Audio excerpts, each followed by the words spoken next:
TJ Miller's here. How are you? How are you, man? Good to see you. How's it going, man?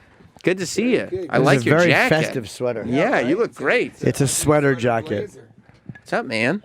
Oh, Good that's to not. see Oh, ya. sweater blazer. Okay. Yeah. Okay, now you're okay. Yeah. I see where you're going. I see what you're putting down. I'm good, buddy. We're my wife and I think we're gonna get a place like 6 blocks from the Comedy Cellar. Are you really? Hopefully we'll be in New York a lot more. And I'll What's see on the motivating you to move stand-up here? scene. That I like New York more than Los Angeles by Enjoy far, and can't stand Los Angeles. It gets easier, and you like it more and more. They say it takes 3 years to even like it, and 5 years to be okay, sort of, to start really finding things that you love about it. But New York has always been. My wife and I met in college, and it was always our dream to live in New York. Because I actually followed Artie Fuqua. I don't know if I've told you the story, but I came here for the first time to visit Kate after college, and I went to Dangerfields, which is that still a club? Sure, yeah. I love that. I want to go back there because So I went there and I saw Artie Fuqua show up. He was just drinking water and he was stretching. And he said, I got a 9:15 at the Comedy Cellar, so I got to go up next. And he went up and just killed. Yeah. And then left. And I suddenly realized you could do a bunch of different sets in a night. Yeah. So then I wanted to follow him. There was another comic who I sort of said, hey, I'm a new comic. And he goes, well, I'm going down to the Cellar. So then I went down to the Cellar and saw Artie on stage killing with some of the same material and some different material. And that's when I thought that being a New York comic was the coolest thing that you could ever do. Yeah, that was a good run from the Cellar to Dangerfields, too, because you can go up First Avenue to Dangerfields on 60th and 1st, then right back down the FDR or 2nd Avenue to get to the Cellar. That's a pretty good run to make on weekends. I mean, yeah, and it's that. It's like I want to know that. And how many sets do you do a night now? You now take I nights do, off because you have to wake up early, right? I do. I'll do one a night. The most I was doing when I lived in New Jersey to pay my rent, I was doing 6 on Friday and 7 on Saturday. 6 sets a night? 4 Dangerfields, 3 Cellar, and 3 Dangerfields, 3 Cellar on the Friday. I paid my rent like that for a while. My record is 10 here and 6 in Los Angeles. And, Yeah. and in LA, 6 in LA's got to be tough. That's very 6 in hard. LA, you have to do an open mic, and a really early open mic, and then just have a car like an Uber wait for you, and every show has to be able to put you up next. Which they were very nice that night because they knew that I was trying to warm up for like a late night show spot. Right. But it was 10 here because I used to play the Ha Comedy Club. Sure. In Times Square. Yeah. And, they would have a show every hour, I think, starting at 6:30. So at 6:30, 7:30, 8:30, 9:30, Different rooms? 10:30. Yeah, 2 rooms going back and forth, so they could sort of turn over one room and have already started in the other one. So what I would do is I would open, like the 7:30 show, then leave immediately, go do an alt room, and then come back and close the other show, Sure. the 6:30 from the. In the other room, and then I would open the show that they turn over. So by doing that, I could go back and forth and do 10 sets. Because you could do there alone in a night. They'd put you on every show. You could do 6 sets. Okay. That's got to be amazing. Almost. I mean, I would imagine that if you get used to doing New York style, like 6 sets a night or whatever, after a year or 6 months or whatever it is, the progress that you must feel. Yeah, in certainly, terms but of then being you a have comedian. Then you have to, and you may disagree, but then you have to tour that material because a lot of it won't work nationwide or needs Right. to be retooled to do that. If it's all 'cause city tailored stuff. to New York, yeah. Right. And even if it isn't, sometimes just people in New York will laugh at stuff that people in Omaha, Nebraska won't necessarily find funny. So I just did an HBO special, and I really had to take the time to. I did a 30-day tour where we did 2 shows a night almost every single day, and we only took one night off. Where'd you shoot? And I shot in Denver, which is where I'm from. Denver's awesome, yeah. Yeah, Denver's great. And so I did the Paramount Theater downtown, and we're editing it right now. But it really required me I go to Omaha, I go to Appleton, Wisconsin, I go to Kansas. I do Chanute, Kansas. I did a set in Chanute, Kansas, at this bar because my uncle lives there, and so I just try and test it everywhere. Sure. And then ideally, and some of my stuff is very bizarre and a little off and absurdist, so I got to figure out kind of what of that connects and what people are like. Why is he talking like that? Well, What it's the also hell like is he talking about? Right. As you become a bigger star, like Silicon Valley obviously exploded pretty well. Yeah. And I mean, I'm looking at not only this movie, Office Christmas Party, but all the movies that you have coming out after it, and it's just going to be more and more sort of people who know you from that. when they go definitely. and see you, and it's like kind of That T.J. happens Miller a being lot. T.J. Miller. Yeah, like, I think fans of Silicon Valley are kind of like, I thought he was gonna talk shit on more people or something like that, Right. Or be a little bit more mean spirited or something. But I riff a lot, and so if you come see me live, I am sort of, teasing the audience and fooling around and just riffing and improvising stuff. So for a lot of people, they enjoy that no matter what. But yeah, I think that happens. But that's fine with me. I mean, if I'm bringing people in and it's not the stand-up isn't their taste, and they're like, I prefer him as an actor, then that's fine. Then I'll continue to work for them as an actor. just go see the movies. But the stand-up, and hopefully the HBO special people will kind of get a sense of, they'll be able to either watch it or why. But it's true. You can go on YouTube and watch somebody. I think if somebody doesn't research Jim Norton's act beforehand and goes and is like offended by it or something, it's like, that's on you. But I always know who didn't do their research when I'm 6 minutes in and I see the one finger go up, which means check. You can always tell. Do you enjoy that now, or? No, I want people to have fun. Like, you always want people to enjoy it. Yeah. The goal is really never to... It's like, if you offend them incidentally, you do, but it's not like I don't try to. It happens. Yeah, but you don't want to. And I think, for all comics, an entire set can be ruined, even if you're killing everywhere in the room, if just one woman in front just has her arms crossed and just a sour face, like, this isn't for me. That can make you feel bad. You just start focusing on trying to get her to laugh and trying to... Because you want to attack. Mess with you. But you can't because they're not being rude or disrespectful. It happened in L.A. at the doing the Melrose Improv. I remember. And it was a great set, and these people had come into the wrong show, and they just had such cunt looks on their face. Like, I didn't want to because it was almost like the looks on their faces, like certain things that were really working. I'm like, I know this is funnier than you're giving it. And I know you're not laughing for a certain reason.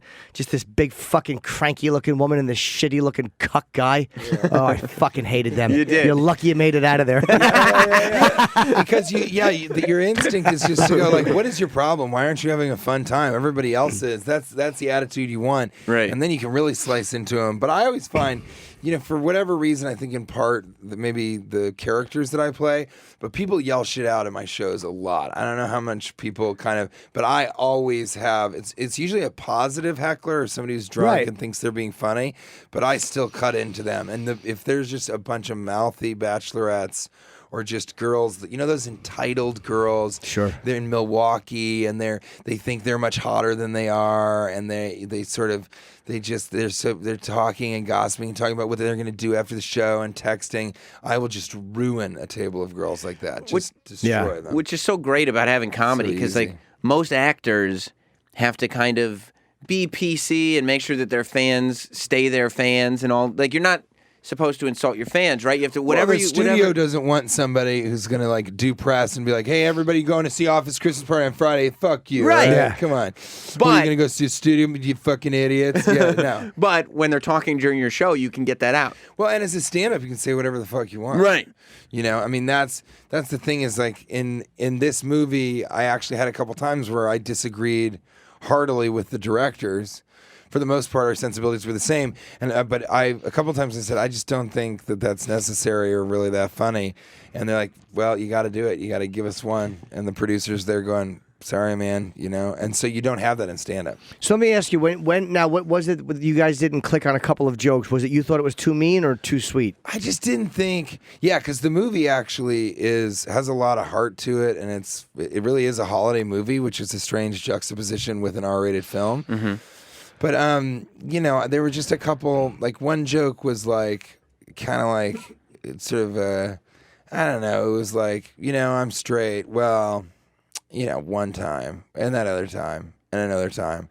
And I kind of, it just seemed like it had a little bit too much of an agenda for whatever reason, because one of the directors is gay, and he just, I know what his agenda was, and I get it. But I didn't think for the character it really made sense. What was the agenda? Do you think it was to further like a positive? To say it's okay to have hooked up with someone of the same sex? That was sort of what he was trying to say, right? Which I think is fine and a good message. But for me, it didn't match the character. Sure. Because the character for me, this guy's not really sexual. He's like a kid. He's excited about Christmas. He wants to throw a party. He wants everybody to have fun. But he's not trying to hook up at the Christmas party. He's hosting the party. It'd be like if Rocky went, Adrian, I sucked a dick before I met once or twice. Just once or twice. So we found our way to a version of it that I thought was good. But it was stuff like that. And it was only 2 or 3 things because these guys are really funny. The great thing about the movie is that, like, right now, let me put it this way. It's very easy to promote a comedy during the apocalypse. You know what I mean? Right, so right. Like right now, Right. people need to just party their way through the end of this year. They just need to drink too much eggnog and go and see stuff like this that makes them laugh. Or just stay at home and watch, funny movies. But Office Christmas Party, definitely, if you want to go to the theater and not have to speak with your family for an hour and a half, that's always nice. And then maybe you can talk about how funny the movie was for the next half an hour. That's 2 hours stress-free holiday. Yeah, before the That's what we're alcoholism selling. steps in and wrecks your holiday once again. So when you find out you're doing a Jennifer Aniston movie too, like she's like one of the most famous women in the it's world. crazy. It was crazy. So are you like, do you lose your mind? Like, because in that story you just told, and maybe this is my low self-esteem talking, I'd be sitting there like, whatever the director wants, like, okay, you're not going to throw me out of this movie, right? Like, Plus, in your case, it would be true. They're like, yeah, we may Method throw you acting. out of this movie. I think, I hosted Critics' Choice and kind of had this moment with her as I was sort of doing a bit in the audience with Schumer, and as I sort of, on the way out, she was like, hey, this is really funny, and this is Justin. I could just tell she was just very nice. Yeah. And very sweet. And then you meet her, and it's always weird to meet these people in person. Jason Bateman I worked with before on this Mike Judge movie called Extract. But, I'd never met her. Just like the first time I met Wahlberg, it's just weird to be in their presence. And they do have this kind of famous force field thing where you're sort of like, But I quickly just tested the waters and said, well, let's get the irritating questions out of the way.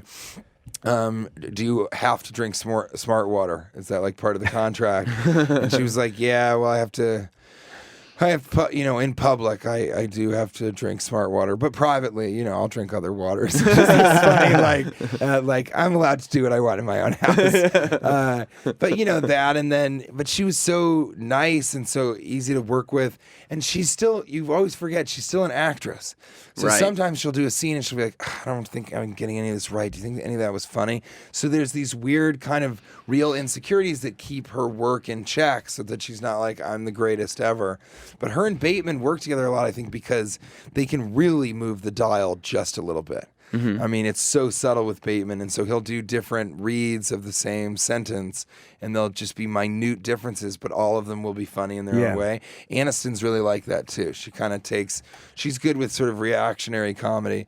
So it was interesting to work with them also because they were sort of playing the straight man to my character, who's just a little bit more broad, a little bit more buoyant, but the best part about the movie is that the actual party does get out of control in a way that I've never seen a party portrayed. And it's not trying to be. It's not like Project X where it's like craziest party ever. It just escalates and gets out of their hands. I read that you just kind of the directors just told the extras to just fucking party Go and fucking nuts. they were like pretending to blow each other. Yes. Is that a true thing? There was a girl sitting on a file cabinet, and this was a weird conversation when the guy was like, so they said we could do whatever I wanted to make it as crazy as possible. So I should put my head in between your legs and be like going down on you during this party.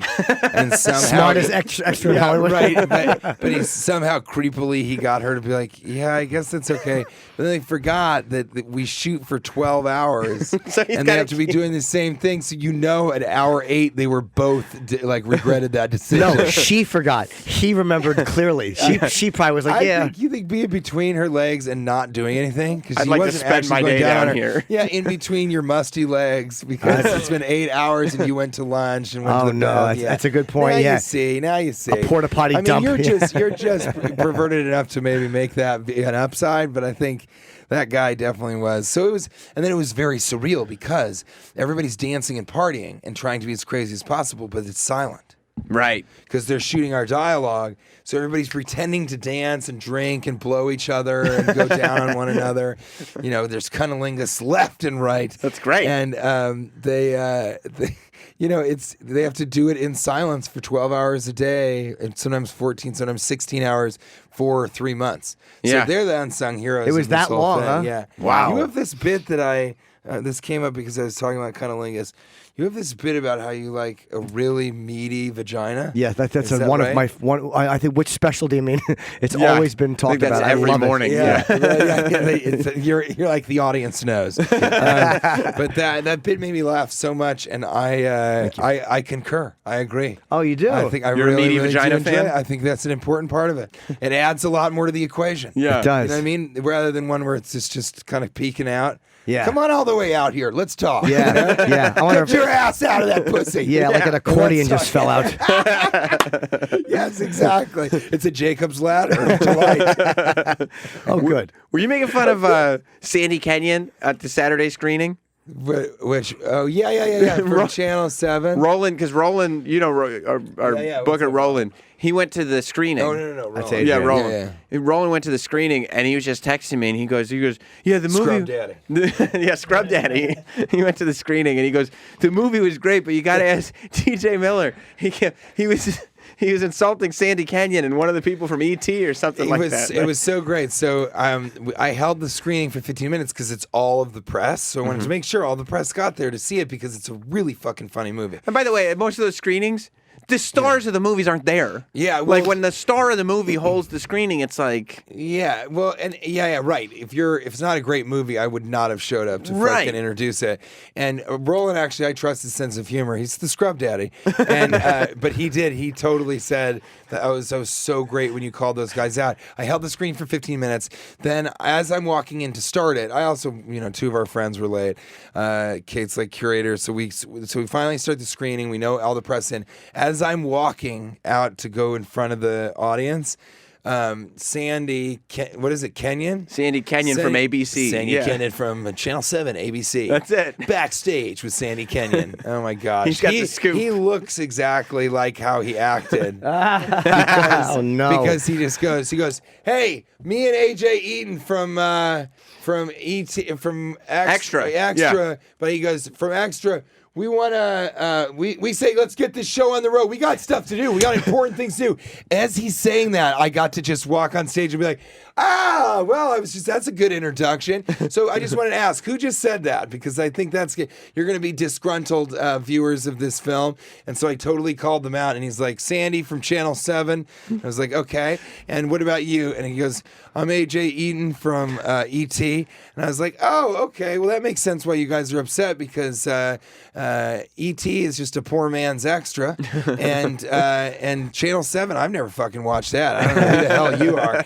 And so everybody laughed and they kind of knew that we were teasing. Then later, AJ interviewed me and Courtney B. Vance for press for the film. And he goes, but I totally tricked you, man, because I'm on Extra. And you said E.T. is the poor man's Extra. And I was like, buddy, if you had told me that you're on Extra, I would have said that's the poor man's E.T. And then his face just dropped because he thought he was going to end the interview being like, busted, I told you the wrong thing. And I was like, dude, you're it was a both are the slam. It same. didn't matter You're what you're missing. saying. Fucking same, yeah. You're missing the thing. Yeah, he didn't get it. I love, though, that Sandy Kenyon shouted out, like, AJ's behind him, because you know what that means? What? That means that Sandy knows that he has no clout. And so he's got to say, yeah, me and AJ Yeah, that's from exactly Extra. right. Like, That's we exactly both, right. yeah. We both agree. We've got to get this. Let's get this screening started. We've got important things to do. Hey, Sandy Kenyon, what important things do you have to do? Right. But you got to go home and get back to your book. I mean, what the hell? Look at how he looks. That'd be like me introducing a comedy show. Come on, me and Chappelle got to go. No, Yeah. he's the important one. Right. Yeah. Oh my god. No one cares Right. about you, Sandy. Yeah, that was Sandy Kenyon. What kind of review did he give you? I don't think he's. Who I don't think knows? he's put his review out, but who cares? Also, I mean, he kind of. It's not for. I mean, I think he ended up really liking the movie, but it's comedy is not for people that are sort of sour fucking pieces of shit. Yeah. You know? If you're kind of yelling that shit out, like I think you're starting to, you're starting below zero. Yeah. We're not going to be able to move the dial enough to make you happy. But I don't know. It's just that we have important things to do. Like on a what do you set. have And he to wasn't do. joking. No, he was not joking. He wasn't being ironic or being silly. No, he was like, why are we waiting a full 15 minutes to see this movie for free? Like That your job- is my job. My job is to see this. Watch a movie for free and then go on TV for 3 minutes and talk about it. Yeah. That's the gig. And what he didn't realize is he'll probably just be like, it's hilarious. It was really funny. So it just, I don't know. I like publicly embarrassing him, though. He also has the perfect name to make fun of. I thought it was Canyon. a woman. I didn't even know who it was. They said, yeah, TJ was heckling Sandy Canyon. I'm like, who is she? I love that. Who is she? I honestly didn't know. But I've seen that face before. He's a fairly feminine individual. Yeah. Office Christmas He's Party. got feminine facial features. Yes, he does. It's in theaters on Friday. Everybody should go see it. Office Christmas Party. A meaty vagina. The cast is ridiculous. Jennifer Aniston, Jason Bateman, Kate McKinnon, Olivia Munn, Courtney B. Vance. It's crazy. And of course, and all the TJ Miller. Vanessa Bayer. Oh my God. Karan Soni, who's the taxi driver in Deadpool. Andrew Leeds, Oliver Jacob Cooper, Sam Richardson from Veep. It's like there's too many people. Randall Park, who was in Fresh the Off the Boat. Interview, and he is in Fresh Wasn't Off the he Boat. in that in that Kevin Smith movie Trainwreck. too? Maybe. I think maybe, but he's also in Trainwreck. He's in everything. He's right one now. of the magazine editors, along with Right, Amy. he was great in that. Yeah, he's really so funny, and he's great in this. He's kind of weird and kind of creepily too nice, and then you find out he's got a strange fetish. It's fun. Courtney B. Vance is coming in here tomorrow. Yeah, he's great too. You guys are really gonna like him. He's very silly, in this movie, he goes totally nuts, and it's because he's such a dramatic actor. And you'll see on the radio that he's very like a silly, funny guy. It's so weird. Yeah, because I know him from the OJ Show and from This Is Us. Yeah, so it'll be fun. And we watched his. If you go online and watch, he does Fences with James Earl Jones. Like that Denzel Washington. He did that live on stage and won a Tony for it. And you could tell from the clip of him and James Earl Jones it's going to be way better than the Denzel movie. But Courtney B. Vance is he's one of the best dramatic actors working out there, and this is his first comedy. That's great. Before we went for it. He's like, fuck it. End the show. Are you guys doing Deadpool 2? We're doing Deadpool 2, and then Silicon Valley is in its 4th season. We're shooting that right now. I think that's actually going to be really good. My life has been such a blur, and then post-election, everything's so fucked up that I haven't gotten to edit my HBO and I also it's been a blur what this season is going to be. So and we're shooting it out of order. So I almost am excited to see this season as much What as the show actually looks like? Yeah, because I have no idea what this season is going to end up looking like. Is that what the facial hair is? Is that a character thing, or is that your choice? I try and change the facial hair and make it stranger and stranger. And then this season, I've had them slowly bring the mutton chops up until they'll become a mustache that just connects with the sideburns. So that's been a little fun thing for me. Because in your 4th season, you really know the character. Everybody does, and they're very good writers. So you can settle into doing things that make you laugh, make you happy. Yeah. Well, the show is really, really good, and thanks, man. I'm excited for everybody to see Office Christmas Party. That's great, dude. It's not TJ Miller on Twitter. Yes. Better believe it. I'm am glad not you're on moving here. Snapchat because fuck that. Right. And but I am on Instagram as Teenage Millionaire. Thank you for saying that because Yeah. I'm also excited to come and watch you and the other luminaries in New York work because that's something I've seen. All the people in Los Angeles a lot, Right. and it's not like if I see Patton or Sarah or any of those people again, I don't learn something from them or marvel at their talent. But there's so many great people on the East Coast, and the alt scene there was a mass exodus to Los Angeles, so that'll be easy for me to access and get stage time with regards to that. But it is weird. As a early 20s kid coming out of college, I did think being a New York comic is the coolest thing that a human being could do, and that's with me today. That's great. I'm so excited about that, and I think it's just a really fascinating job, and I can tell why Seinfeld likes that allusion of the to the construction workers, that it just really feels like you're grinding. You're chiseling away at this thing, and then once you've got it, you present it, and then move on to keep chiseling into the next thing. Well, what I'm really good to learn from is if you want to learn how a person can make a half-empty room feel like a theater.